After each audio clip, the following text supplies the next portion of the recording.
Welcome to Beyond Birth Trauma, From Burden to Brilliance, where we uncover the powerful truth about your beginnings and how they've shaped your entire life. I'm Shannon O'Flaherty, and in this show, we are not just exploring your birth, we are dismantling the chains of generational trauma. We're diving into the core of who you are, peeling back layers of inherited beliefs and behaviors that have held you back for far too long. This isn't just about understanding your past. It is about reclaiming your future. Get ready to break free. This is Beyond Birth Trauma, From Burden to Brilliance, and your transformation starts now.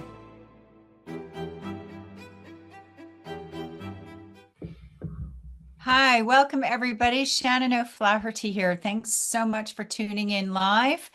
What if the symptoms that you've been trying to fix your whole life were actually your greatest teacher? Colleen McCann spent years trying to stop her hands from sweating, and the quest led her straight into energy healing, empath discovery, and a life of genuine magic. In this episode, we explore what it really means to be a sensitive child in a family that doesn't know what to do with you, and how a decade-long estrangement from a parent can become the strangest, most wonderful gift, and what becomes possible when you stop fighting your sensitivity and start using it as the precision instrument that it actually is. Today, my lovely guest, Colleen McCann, is a love and magic mentor, energy healer, and author of From Sensitive to Badass, an empath's guide to a magic-filled life.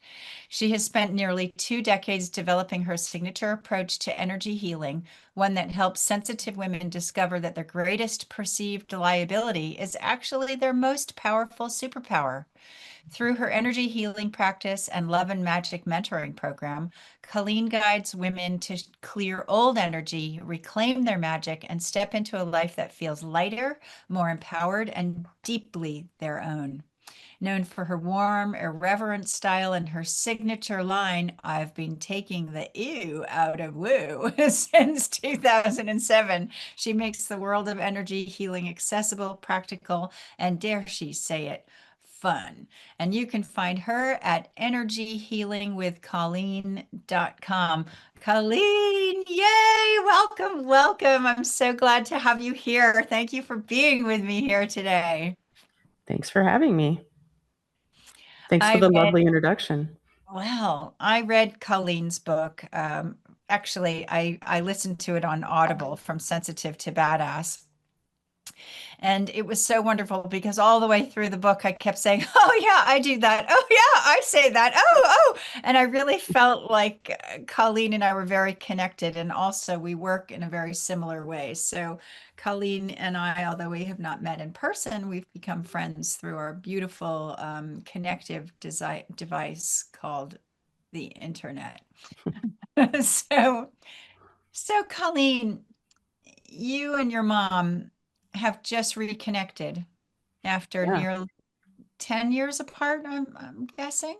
I think October it would be 10 years. So yeah. Okay, so that's a long time. And I know the separation started with something that sounds almost comically small. Can you take us Yeah. back to that moment and tell us how a single um, email cracked your foundation that kept you guys together? Yeah. I woke up, I believe it was a Sunday, and like a dumbass, I reached for my phone and am I allowed to swear here? Should I Well, not? you are, so that's okay then, I guess. Yeah, and it's just so natural to me since I was 5 and I'm 60 now, so it's been a while. So I've anyway, I never woke heard up. it go bleep, but maybe it will. I'll try to behave. Uh, anyway, yeah, it was a Sunday morning. I reached for my phone. I woke up before my husband, just going through my emails. Saw I got one from my mom, pleasantry. And then she told me that she couldn't keep it in any longer. And she had to tell me that my husband and I at that time, we live on a hill with a really steep driveway and like really steep. And we used it for exercise. And so every morning we'd get up and go up and down the hill. And it was really great because I am inherently, let's not say lazy, but I'm really happy just sitting, doing my energy work and thinking. So when I get in an exercise routine, it's a big deal. And so she's like, I think Yes. it's violent exercise and you should stop. And I'm like, at that time, I was 50. I'm a chiropractor, so I'm already a doctor. My husband's a chiropractor doctor, and he's a little bit older than me even. So it's like we know we're adult people. And anyway, and so she chimed in with her 2 cents, and something in me just like snapped, and I was seeing red. And yeah, so I sat in my anger for a while, blah, blah, blah. Got to a point where I was able to pick up my pendulum and do some energy work because if it's happening to me, it's happening for me, just Oh, like the rest of it. I So loved that. I think that's a chapter title in your it book. And is. I mean, I think it's I it's even wrote actually on a a blog called that one day. like I have it on a I made it into a graphic into a canvas that's behind me. Like I Mhm. live by that even when I'm like seeing red. And so I worked on it, and then later I sent her a message and told her how it triggered me, and I worked through it, and I love her and all is well. And she's like, "Well, take a little more time." Like, okay. And then I'm like, all right. And so, and we used to talk every single day, at least once, and super tight. I thought nothing could break us up. And so I thought I was over it. And basically, our time not talking just kind of stretched out. And somewhere in there, she announced to me, all through email, she professed her love for Trump, and so that was like a kick in the gut. Like, okay, my sensitive mother, who I don't think has ever even voted. I mean, has she? Anyway, and she, yeah. And so this whole thing, I think some people think it's our disconnection was about Trump, and it really isn't. I mean, like whoever you like. I don't like Mhm. everybody that everyone else likes either. You know, Mhm. whatever, whatever. We're all here on our own paths. But on occasion, I would tell her like months would pass, like where we weren't talking, and it just seemed weird. And so I'd reach out and like, you want to talk? No. I'm like, okay. And then here's the beautiful part where I titled, but the title in my book is The Strangest Gift. Um, and I never thought anything would ever break us up. Like, if you're in my world and we're meant to be together, let's figure it out. Let's talk it out. And Yeah, I'm with you there. yeah, and it didn't happen. And I know it sounds crazy, but it turned into the strangest, beautiful gift for both of us because we were just way too enmeshed, way Hmm. too entangled. And, I don't say this to throw anybody under the bus. I know I'm not the only one who had a mom who kind of leaned on me, you know? Like I And knew too Wendy, much, like well, as a kid. I think this happens a lot with kids and Oh, parents. yeah, Maybe even more, I'm guessing, with daughters and mothers, perhaps. Maybe not. probably. My money's on that.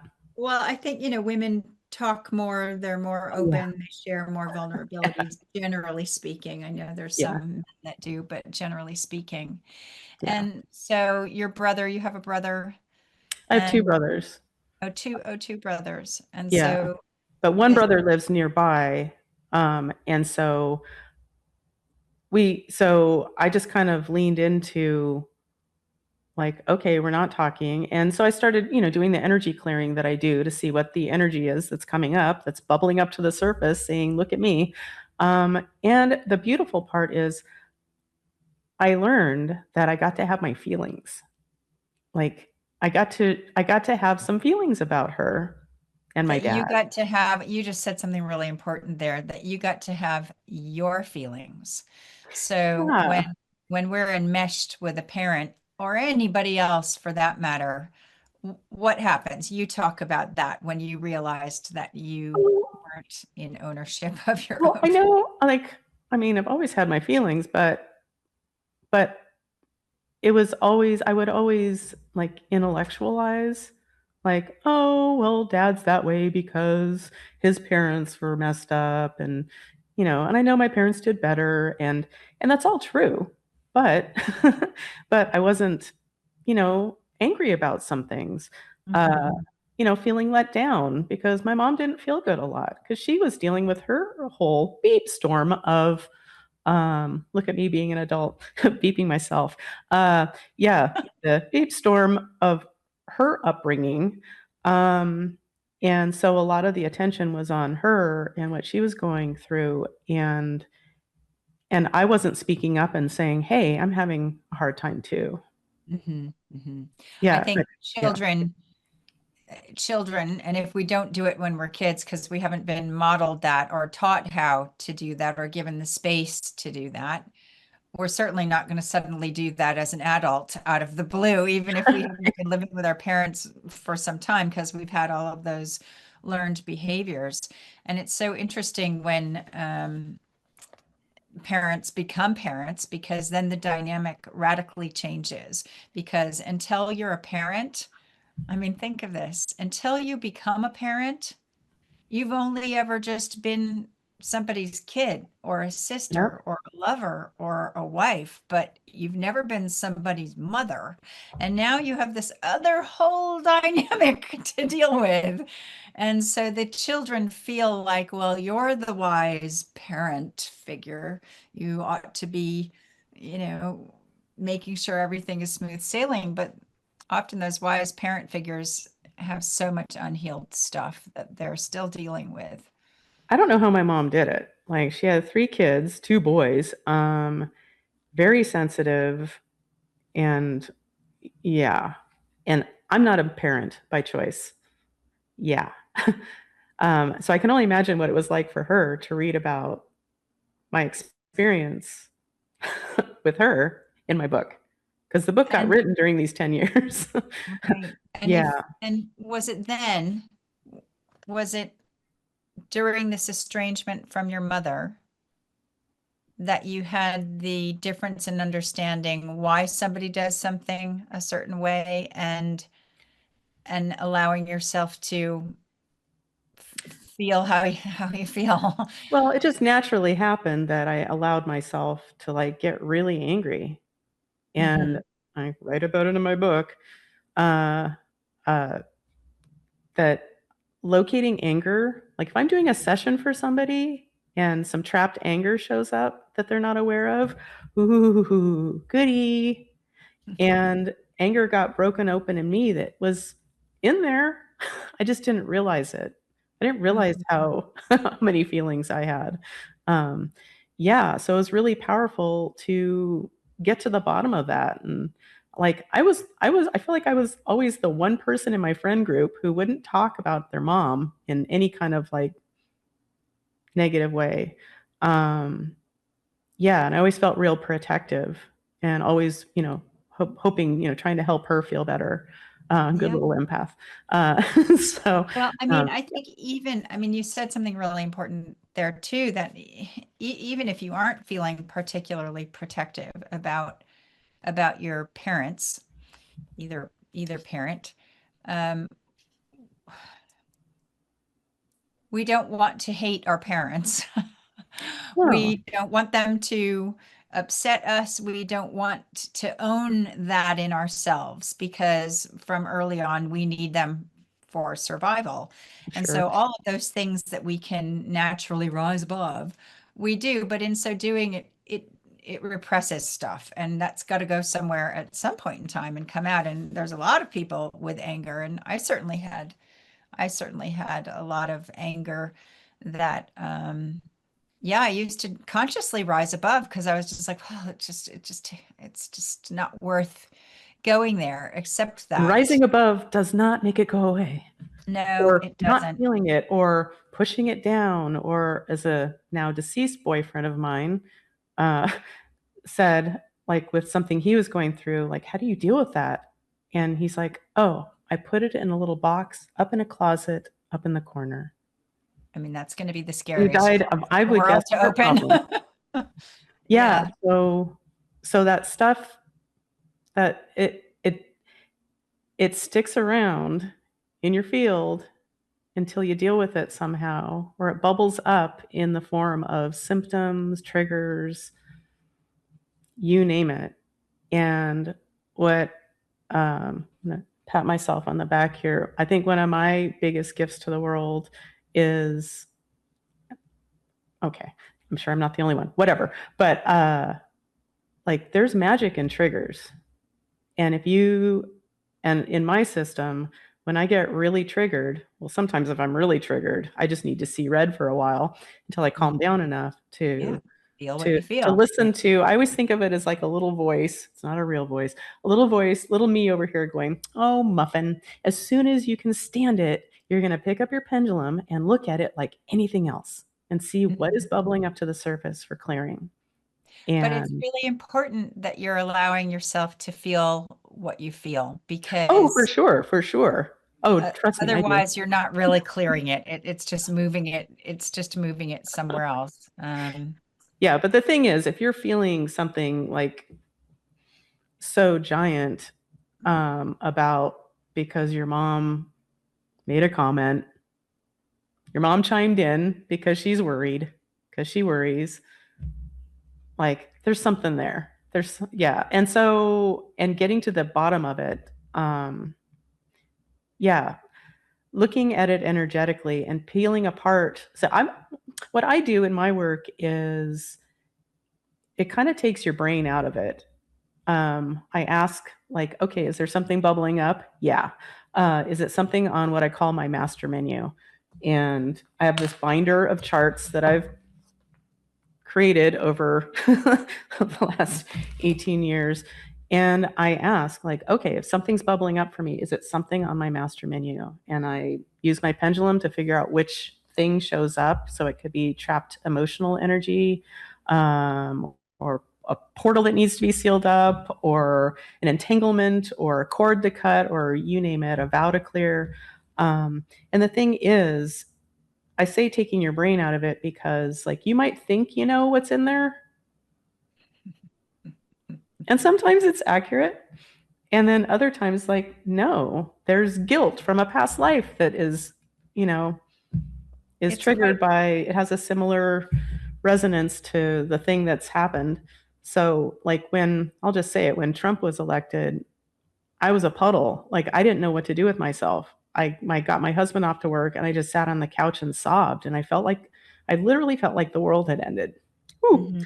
Um, More than a few people I felt know that. that. And I think some people are still stuck in that trigger. And for I think me, you I are. kid you not, I sat there for maybe 5 minutes. Probably wasn't that long, but anyway, in that little voice of like, oh, muffin, just like anything else, Muffin. as soon as you can stand it, you're going to get Love your that pendulum. your inner voice is sweet, and that Yeah. calls you Muffin. But even though I knew that it was because that guy was elected and these people support him, and yeah, it really pays to look, check on what's behind that. And I kid you not, so in my mind, I was kind of like, okay, whatever, but it's not going to help. And picked up my pendulum. And first thing I got was, I forget what it was, but it was some trapped negative emotional energy, from when I was little, whatever it was. It might have been, well, who cares what it was? It doesn't even matter. I cleared it. And then I got there was another one, like, and cleared it. And then I'll say it one more time. I kid you not. I said out loud, I was by myself, and I said, huh, I feel better. And I went about my life. That's how it And works. however many years later is it? Like 10 years?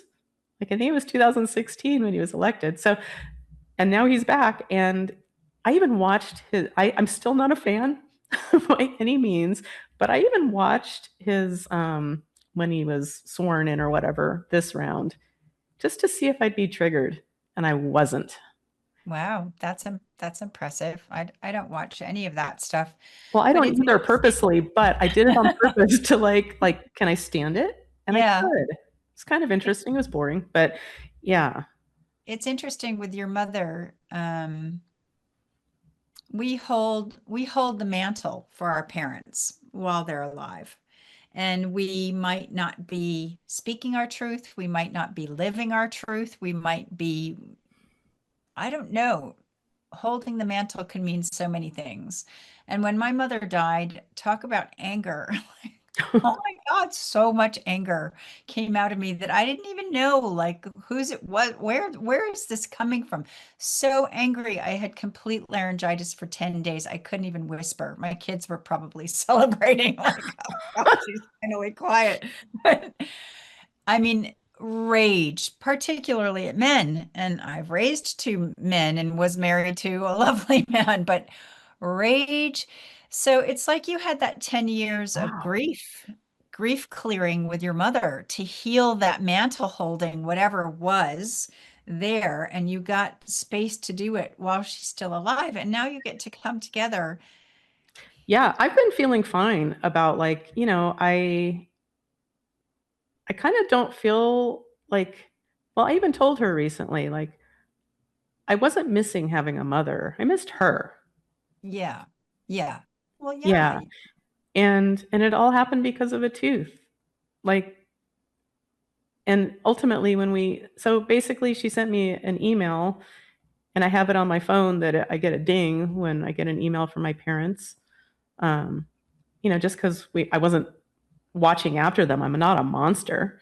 Like we all had an agreement. Like we're still family. No one's gonna be left in the gutter or anything. Um, and I have a brother nearby who didn't have the same triggers as me, so I knew they were everybody's fine. Yeah. And what was I gonna say? I don't know. I was off on one of my tangents. That's how I roll. Well, we were Um, talking about grief work and holding the oh, mantle and how you had this time to. yeah. Well, she sent me an email and I heard it immediately, and I was in a really good place. Um, just I had a lot of energy available to me at that time. This was just within the last like month. And I looked at the email and she said she had a root canal and some concern. And she was very nice. And she's like, would you be up for doing an energy healing session? And I'm like, sure. Do you want me to do it by myself and send you a recording? Or would you like to get on an actual phone call? And she's like, how about a phone call? And I called her and and cue tears, just something dissolved.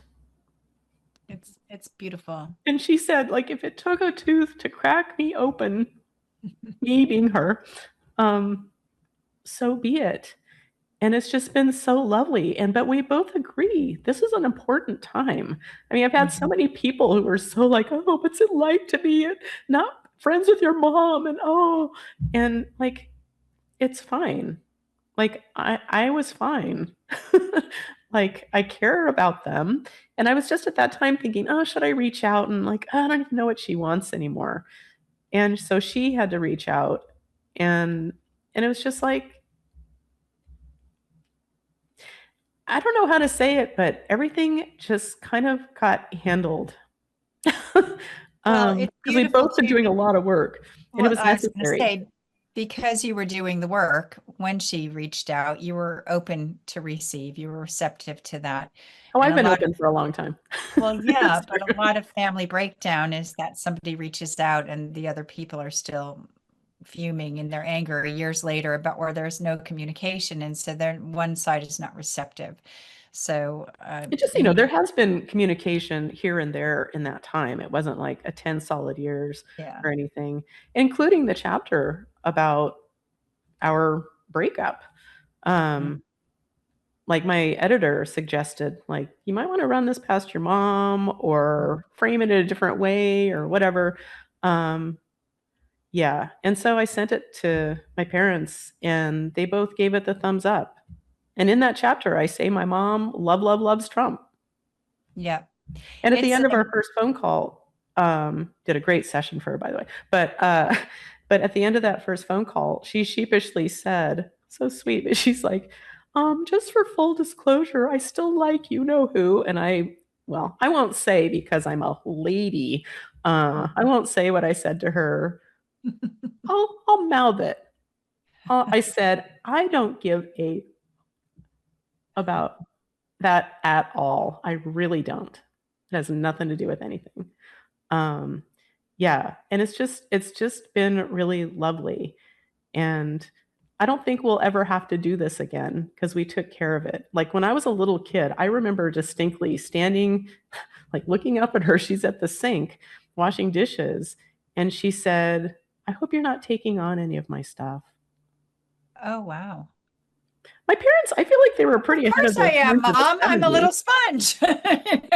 Well, I mean, no one was talking about empaths back then, or at least that I Right, know of, right. and yeah, and so I have a kind of fast forward. I have a friend. Well, I have several friends who have special kids, um, and my friend Janelle is an artist. Not important to the story, but she's a really amazing artist, and she has a little wizard and a little sensitive guy. And she and I have just started working on creating some kind of I don't know what it looks like yet, but some kind of a game with cards, something for kids to learn about who they are, Mm-hmm. to help parents identify their sensitive kids, and maybe even go so far as to use a pendulum. And, I think of like, what would it have been like when, I was, well, on my way to school, to elementary school, I tell my mom I felt barfy a lot. Those are my words. That tells you how young I was. And like I feel barfy, and she'd give me a Pepto-Bismol tablet. Um, and there's nothing wrong with my stomach. Like we didn't know. It turns out I was feeling everybody's stuff. Yeah, well, you're in everybody else's energy. I mean, I feel you. My mother always said to me as an adult, gosh, if I knew what I know about you now when you were a kid, I would have dealt with you so differently. Oh So, yeah. Well, hindsight is 2020, and yeah, yes, I know this was my path, and that's all fine. But man, like what it would have meant to me as a kid to be like, I'm feeling really anxious. I'm going to go to my room and pick up my pendulum and ask, does all of this energy belong to me? hmm. No? Oh, does it belong to mom maybe because she's having a hard time? Yeah. Can we give her energy back to her? Uh-huh. I mean, how empowering. This ought to Well, be taught in school. I don't think it's too great of a crazy, I don't think it's too crazy of an idea to create something for kids. I don't Um, either, because most kids, especially the kids who are open to that, will understand that. I mean, working with energy, you tell somebody that they have an entity in them or a dead spirit of somebody else, and maybe they've never even considered that concept. But if it's in them and you tell them that, they know that that's their truth. They're like, yeah, yeah, it makes sense, So it's really quite fascinating. So let's take you back to childhood because this quest started when you were a little kid, with your hands mm, being being sweaty. What did you call it? Hyperhidrosis. hyperhidrosis is the technical name. So you had a lifelong mission to stop your hands from sweating. Well, it was that, and, well, right by its side was some kind of inner peace. Well, yeah, because that's not going to be peaceful. Yeah. And yeah, it was just, ugh. It's one of those things where you might think, oh, sweaty hands, whatever. Um, but What do you really, think your body was doing? say that again? Because you are a sensitive kid and you're picking up on everybody else's energy and you're sweating hands, it sounds like your body trying to release something that it couldn't process, perhaps. Maybe. And you tried everything. Well, yeah, well, as a kid, I just dealt with it. I mean, there was no, like, I would, I, there, nobody was trying to find me answers. As an adult, I, I went to all kinds of people, like a psychic or a psychic medium, like a, medical intuitive. Uh, yeah, I mean, I became a chiropractor, and sure, yeah, sympathetic mode, like fight or flight. Okay. And Okay. So then what? Um, did the other people think, what did they think was the reason for that happening? Because oh, I don't remember anybody else's our answers world, because they weren't helpful. Um, yeah, all part of my path. And it didn't start as soon as, well, we don't need to the tawdry details of how I got there. But when I met my husband, my second husband, and I think I felt safe enough. That's my theory looking back, um, to basically discover my magic. And oh gosh, I'm an empath. Oh, that explains a lot. was And it I'm one okay. day that you kind of realized that you were an empath? What Well, was I the think moment?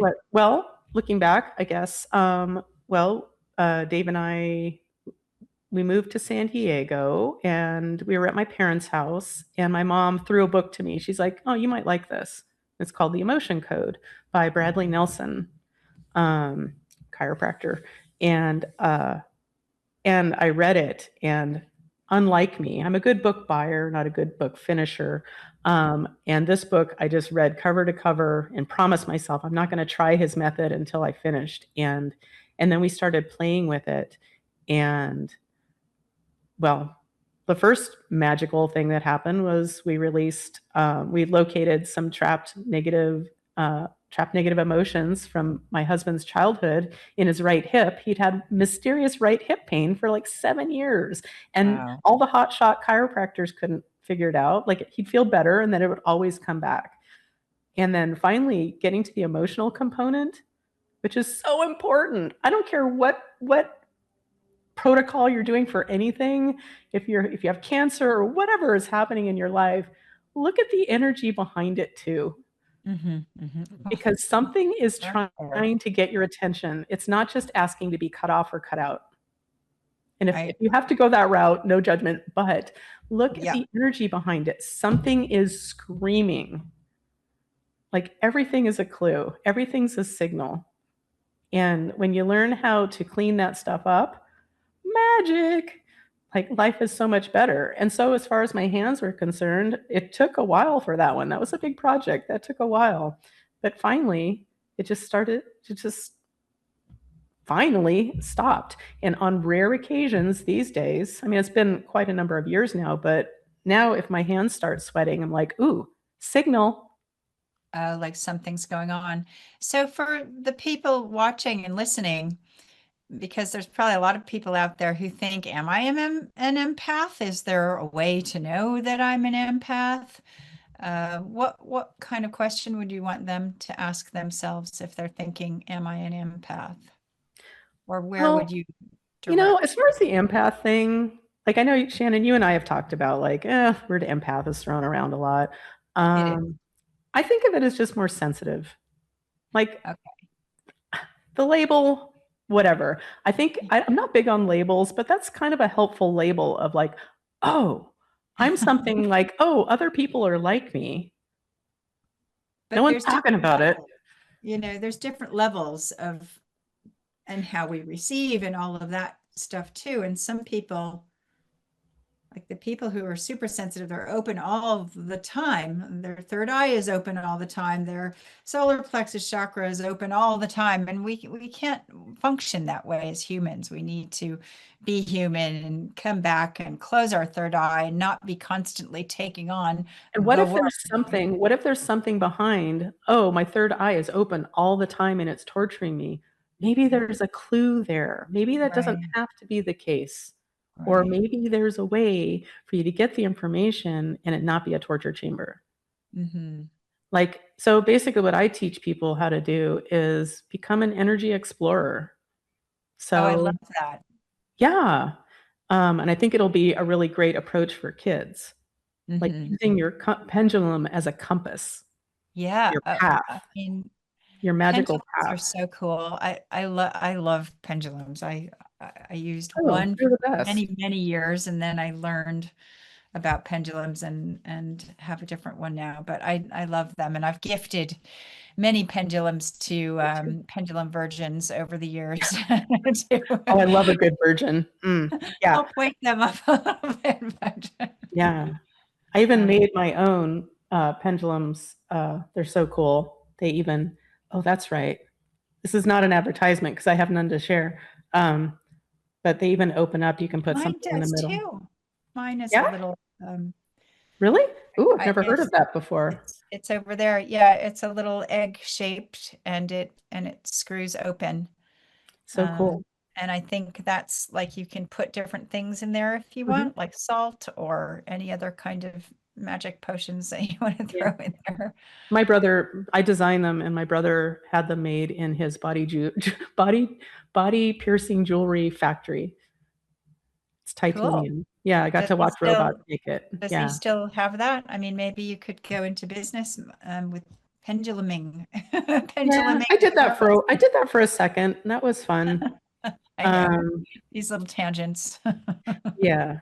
But nice, I could have him make more for me if I chose to. But yeah, when you like anybody who is like, oh, woo, or anything that's not science. Well, I think you said it, Shannon. It's like science is catching up. Like, and if you're waiting for science to like look at the cool things, the unseen, it's like this whole frontier that people aren't looking at. And I think it's more important than any of it, Hmm. than any of the rest of it. And um, yeah, as I was almost tearfully telling you right before the show, Shannon, like my husband's having a hard time. I'll just say what he's going through if you don't mind. You talk about this is Well, your hour. only because I'll only say this because when I have something that some people might think, ooh, is that a medical emergency? My first stop is my pendulum. Right. You know, if I've broken my leg, okay, take me to the hospital. I'm not going to have my chiropractor husband reset my leg. Yeah. Um, but if I'm having trouble breathing, for example, sometimes that happens. Like, huh, that's weird. I thought I possibly broke my hip one day.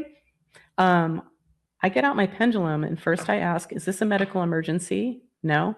Okay. Is there energy that's trying to get my attention? Yep. And I truly Great believe questions. that, yeah. And I truly believe that if you don't, hear the whisper of the lesson or you don't feel the tap, all right, do you feel this? No, not yet. Okay, well, let's make it feel like giant chunks of cartilage are Plunk. breaking in your right hip as you're Right. doing some gentle exercising. Yeah. Um, yeah, within like 3 days, I was jumping up on it to test it to see if it was okay. There was a lot of energy. And I did get some nice chiropractic adjustments for my husband as well.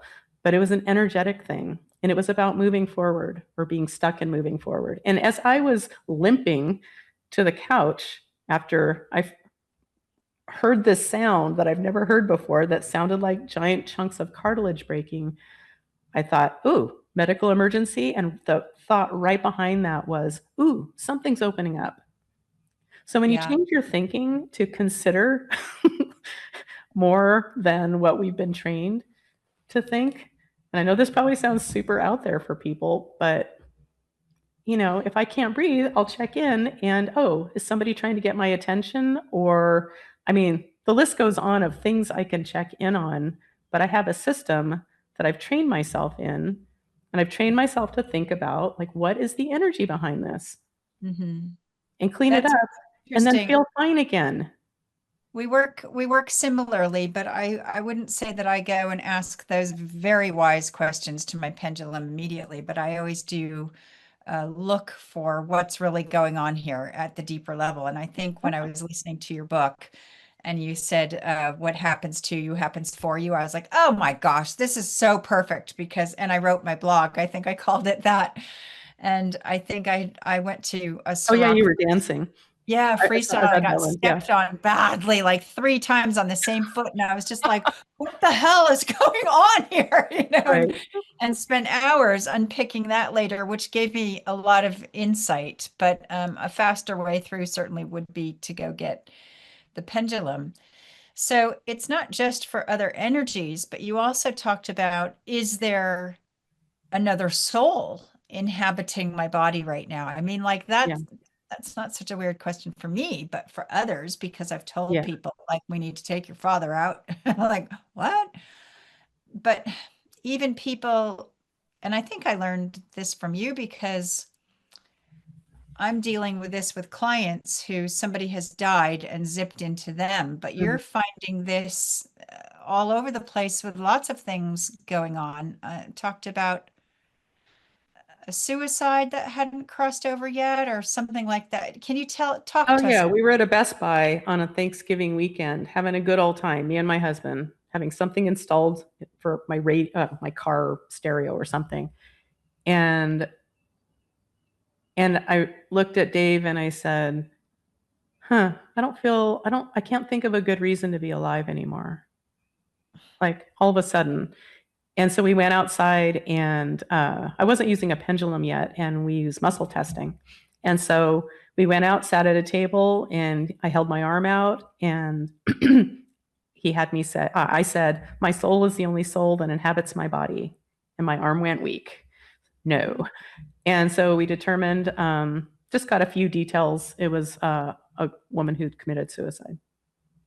But how did you, in my experience of this, you have to have an affinity for something to zip into you, or you have to have an opening in your field somehow.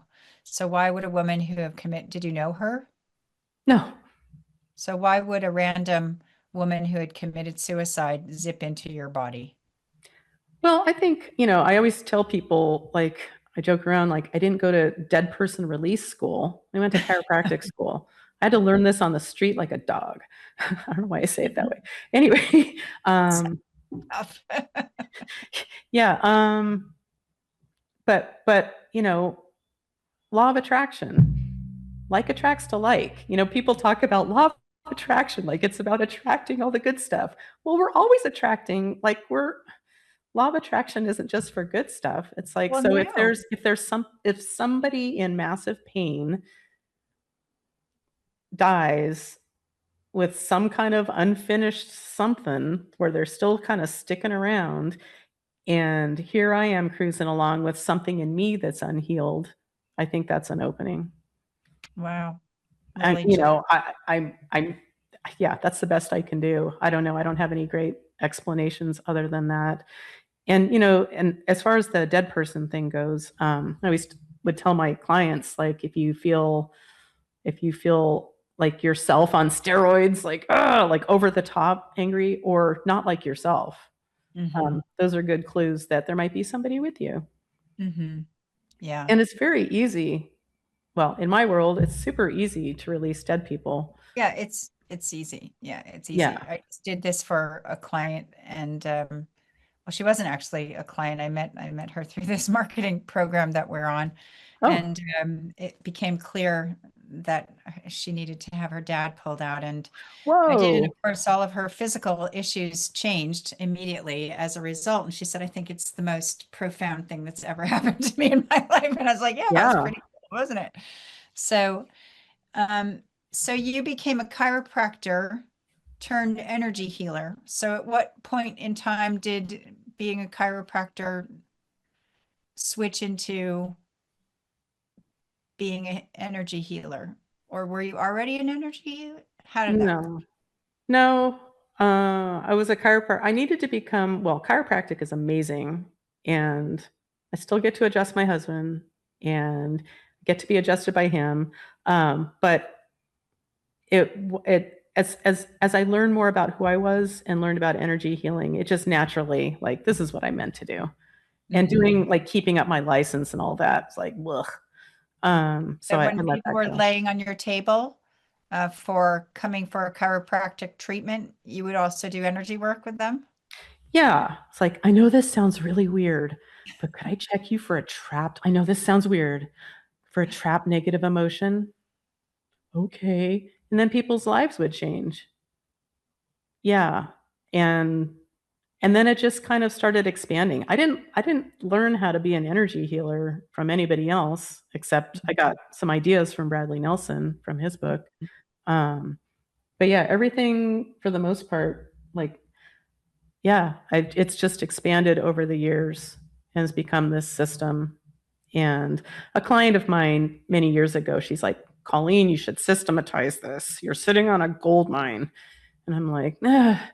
But then the book happened. And because I wrote a book, not because I like to write. I wish I was you and you like to write. Ugh, I think I do. torture. Um, but I That wrote does my not book. come across in your book, by the way, that it was torture to write. I Well, one really of the first things enjoyed I your. say is writing is, well, I had an expletive in that, but my editor said, my editor's first note to me, my very first note in my first round of edits was, okay, like I did a word count and there were 20. And then she went F paragraph word. to paragraph, why that's not a good idea. And so we cut out a whole bunch of them. Um, I think she alluded to sounding like a 13-year-old boy or something, which I think I am a 13-year-old boy at heart. Well, I talked to my kids about this because I tried to, I mean, I come from a family with very colorful language, and my kids knew all of the words, of course. And when Forrest was 7, um, he was trying this out on me, and in his very Yorkshire accent, he goes, "Ah, fuck," like that, like book, fuck. And I was standing there trying not to laugh because I just thought that it was really funny and I didn't want to kind of enable him or go, oh, well done. So I told Bob we're laughing about that. So that's always how I spell the word now, Fook, because Oh, I've noticed that. That's cute. in Okay. Yorkshire, yes, that's what that came from. But I tried to clean up my language somewhat with the kids, and then I decided that when I would come online, that I would try not to use all of the words just because of the vibration of them.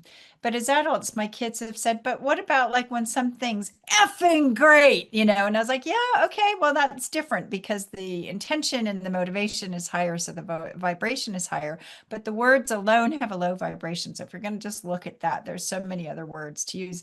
But sometimes that's just the best word. I'm like, absolutely, it's just the best word. And, I certainly use that too. But I think um, because I So love many to write and people. I love words, there's other words too. But anyway, I can't tell you how many clients have told me, like, oftentimes I'll start a session with, okay, I have a tendency to swear a lot. Is that going to bother you? And honestly, if I have to censor myself too much, that's less energy for your session.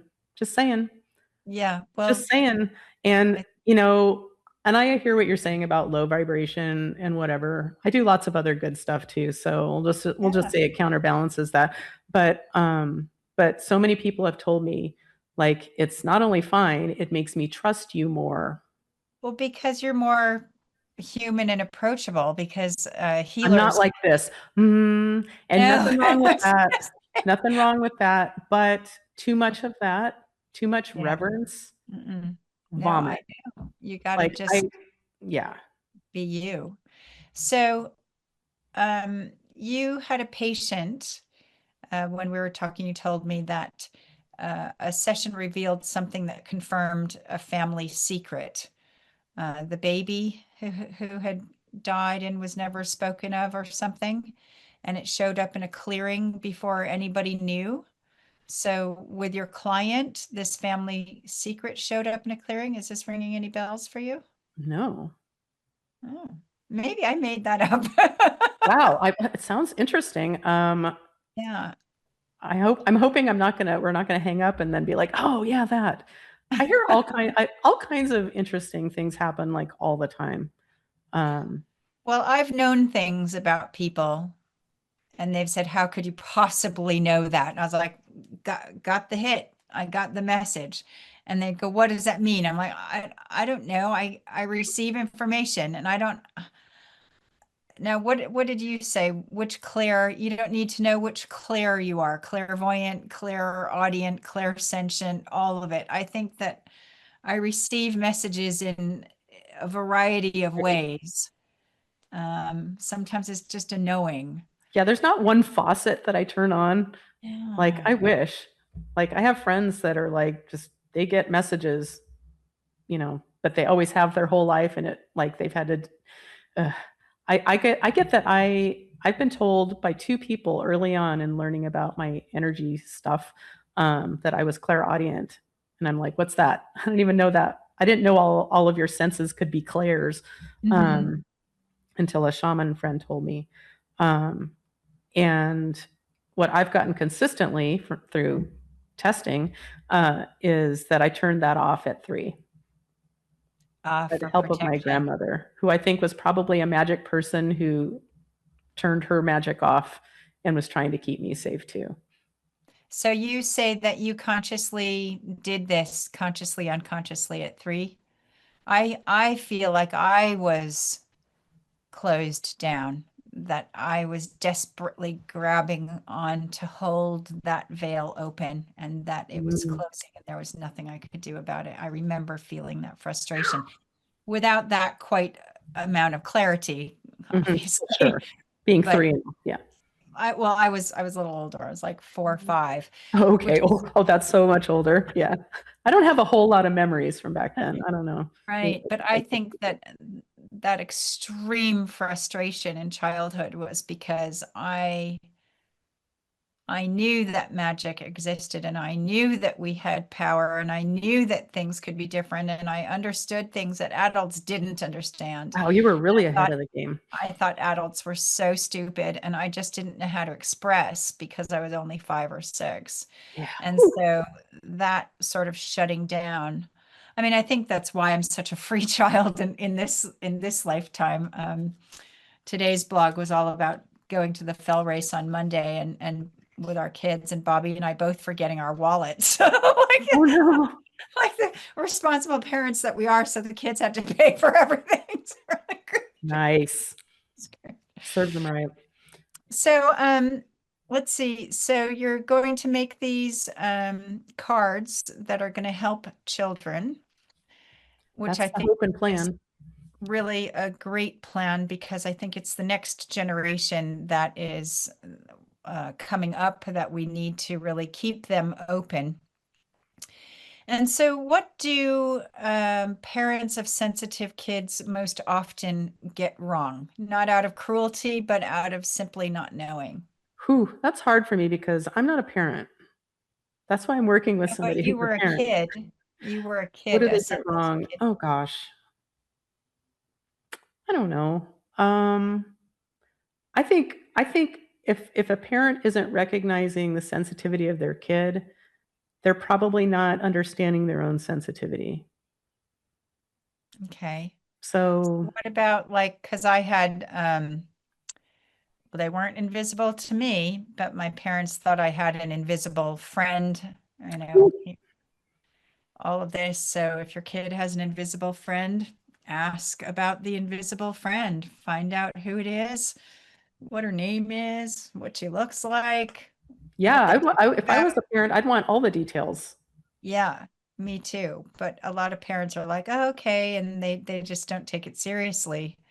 But you really need to tap into that in a serious way. So for a sensitive person, because things are always working out, and I'm always supported even when we don't feel like it. But for a sensitive person who's in the thick of that right now and can't see that thread at all, what would you want them to hear Read my or book. I wrote read? it for you. I wrote Yeah. it for sensitive people because I would have felt negligent in not sharing it. Do I you didn't have make your it clear book? before. I did not want to Yep. write a book. Do you have your book with you handy so you can hold it up? Oh, look, fireworks again. There we go. Badass from Yay. sensitive to badass. Yeah, it was really good. I really enjoyed reading that. I So let's think have, so. Oh, go ahead. yeah, you finished. Oh, I was just going to say the thing I've heard most from people who've read it is I relate so hard. And I laughed out loud. They both make me very happy. Yeah, no, So, it was very very relatable. And if personal. you work with energy in any way, shape, or form, you will resonate with that book. But if you don't, you'll also learn a lot of really interesting things, and it could awaken you or show you direction on your path. Yeah, you don't know the doors to open if you don't know that they're there. That's right. It's like what questions do you ask? It's even like learning AI right now too, right? Like Right? once we went on a little workshop to find out what AI can do, it's like, oh, well, now I have better questions. So maybe find out what you need to find out to ask first. So let's just do a few little downloads real quick, and then so we can leave people here feeling wonderful. So put your feet flat on the floor and your hands palms up. And as though you're sitting right here with me, put your palms down over mine. And let me just connect. There we go. And just say yes out loud if you'd like to receive. I know Yep. where my energy ends and others' energy begins.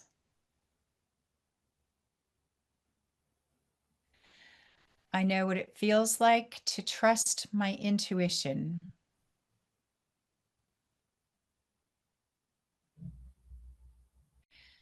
I know what it feels like to surrender to the process. Now, in every cell of your body and every level and plane of your existence. Thank you, God. So when I talk about surrendering to the process, right, it's about being in flow and staying in flow with everything that you're going through. Even if you feel like you're not supported, just trust. It is about trusting. So just tune in, trust. So, Colleen, if you could have our guests, our listening audience and viewing audience take away any one thing today from this conversation, what would you like them to know? Whew, so many things. The universe has your back. The universe is a friendly place. And I believe it's a really great decision to decide, because it's a choice. Do you live in a cold, chaotic universe, or do you live in a friendly universe? Albert Einstein agrees with me. So decide you And live in a I do friendly too. universe. Yes, And therefore, if you live in a friendly universe, if it's happening to you, it's happening for you. And then get curious, like, okay, this is happening in my world, or this pattern keeps happening, or this symptom is happening again, or this relationship, or this person at work makes me crazy. It's like, get curious about it. What's the energy behind it? What is being shown to you for your highest good and well-being and your healing and your expansion? that's great. So where can people find you again? What's your website? Energyhealingwithcolleen.com. That's I have a great. newsletter I send out every week. There's sessions available. If you'd like to do a discovery call, you can do it. It's all there. Yeah, I would If you ever want highly to just talk recommend about where you are in your Journey. I'm open. Like, there are lots of ways to work with me, or at least get this information. And I think the book is the easiest way. And if the book resonates, then maybe we need to work together. I highly encourage you all to reach out to her, or you can also reach out to me at shannonoflaherty.com or shannonbtb.com. Colleen, it's been a pleasure having you Thank you today. so Thank you much. so much. And all of you, start asking some better questions. Lots of Become love. energy explorers. Energy explorers. Yay.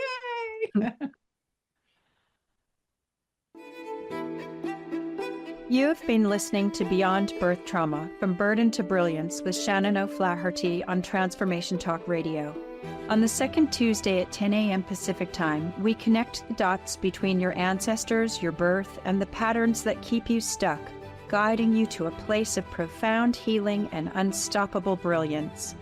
By examining and healing your cellular imprint from birth of how you perceive and respond to the world and the challenges that are created in your day-to-day life, we can begin to heal and live more balanced and fulfilling lives. For more information, visit shannonbtb.com.